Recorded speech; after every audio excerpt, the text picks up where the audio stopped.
Socioeconomic Rights and Accountability Project, that is SERAP, is urging Professor George Amopita to make ending impunity for electoral offences a top priority as it prepares to take the helm at Nigeria's Independent National Electoral Commission, INEC.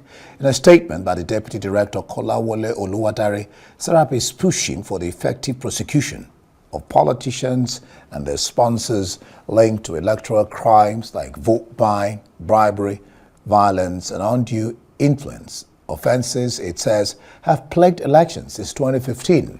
The group also wants Amopita to champion reforms to the Electoral Act 2022 with a focus on free and fair elections in 2027. SERAP is advocating provisions that will ensure swift prosecution of offenders and guarantee voters access to justice when their rights are violated.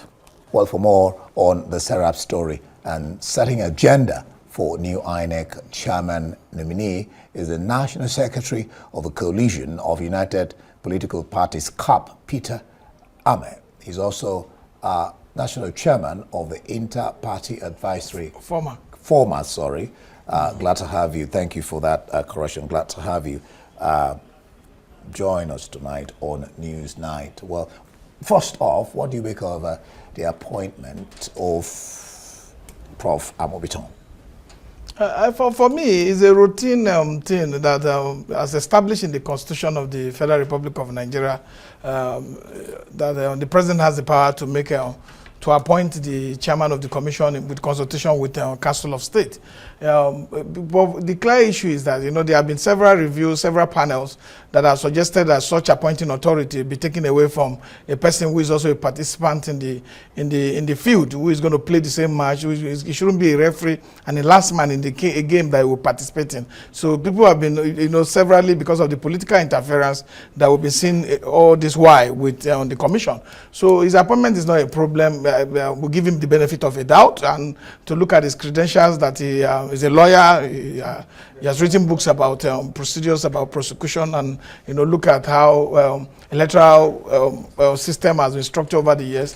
And he's a professor, a teacher. So it will be easier for him to come to the commission if he decides to put the interests of the collective welfare of Nigerians at the center of his decision-making process. But it will be difficult if he decides to say that he wants to be align with those who have appointed him and seen it as a favor. It is not a favor, it's a requirement by the Constitution that somebody must be there, even if it's not the one. So you should see it as a responsibility to do what is right for this country. Because, one thing I tell people forget this. Election is at the center of us having a governance system that can deliver for the people. Because if we continue to have a criminally mastermind electoral process that we throw out people who are not qualified, people who are not competent, people who don't have integrity, who don't have principle, that is guiding them to be able to govern the people, in a way that will bring welfare and security to the nation, and people who can just, force themselves on the people, then you are going to have a governance structure that will not deliver for the people. Now that you're talking about, I'll get back to this, SERAP, what they're talking, the issues they've raised.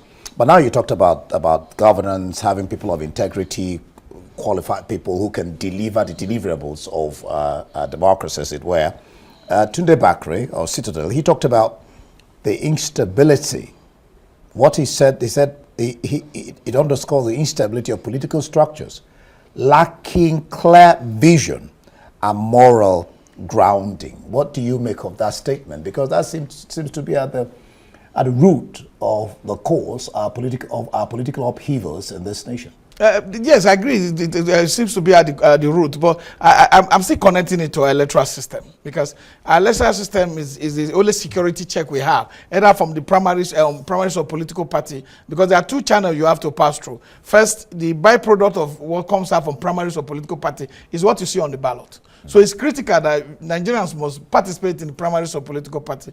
They must, populate it and, decide who becomes the candidate of the 19 political party. Because if you have 19 thieves or 19 criminals as candidate of 19 political party, the outcome of what we have on the ballot will not change. So it's critical that we participate in those processes. Then you move to the electoral system. The electoral system needs to be able to, have enough check process that will determine that elections are determined, by transparent process and driven by that integrity, so that the people who are actually voted by the electorate, which we call the citizens in general terms, are the people that actually will come to represent them. Because if you have a secure process for electing leaders, then you bring accountability to the table, and this accountability will come with also transparency of governance. So this is how you can help the governance system, to be able to be strong enough to work for the people. You can't have that if the electoral system continue to throw up people who are deficient in character. So it is critical that we get our electoral system right,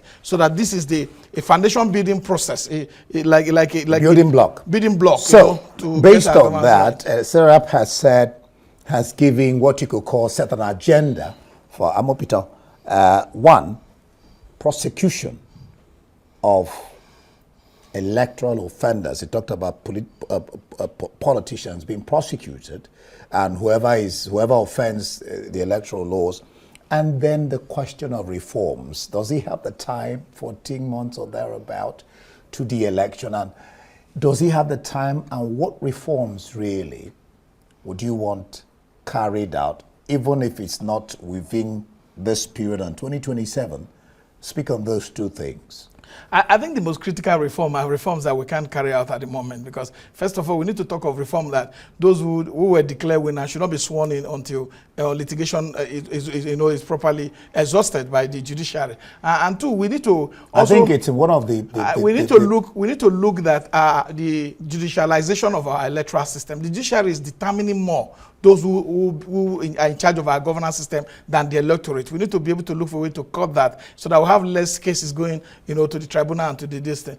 And the other very critical area is that INEC spends more, because elections are broken down into two different days. You have to have election for National Assembly and the presidency, and 2 weeks later, people have to come back. And this affects the outcome of the next election, because there's fatigue. And at the end of the day, you have voter apathy. And then you have, because INEC does one thing, because after conducting the election, there has to be what they call reverse logistics. Those things that went out had to come back to go conduct another election. So this also affects, it affects the credibility of the election, the day after. And, when you have these voter apathies, that people say, oh, people already know the outcome of the presidential and national election. So most of the people who voted for the candidate that lost might not have come out to vote for the next one. So for us to reduce the cost of our election, for us to reduce voter apathy and make everything seamless, I think all our elections should be conducted in one day. And it's very easy to do.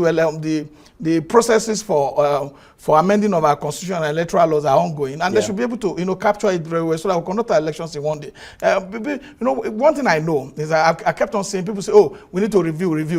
If we are reviewing, I also doing reforms. I also have covered the judiciary, because we don't want a situation where no matter how many reviews you carry out, the judiciary will end up misinterpreting the whole entire process, and saying this is what it should be. On a final note, just before I let you go, what's your comment on what the former Vice President of ADC is saying about presidential pardons? He has the prerogative to pardon people. But that prerogative shouldn't be used to diminish the efficacy of our judicial process. You think that was? Yes, it diminishes the power that it has, because you can't pardon more people who are drug peddlers, people who are kidnappers, and you pardon. There are a lot of other people, citizens that are there that have committed lesser crime. Is it that you are looking at those who have connection that could have reached? Because people are saying this prerogative of mercy is almost for sale at this point in time. All right, thank you so much, Peter Ameh, for being here on News.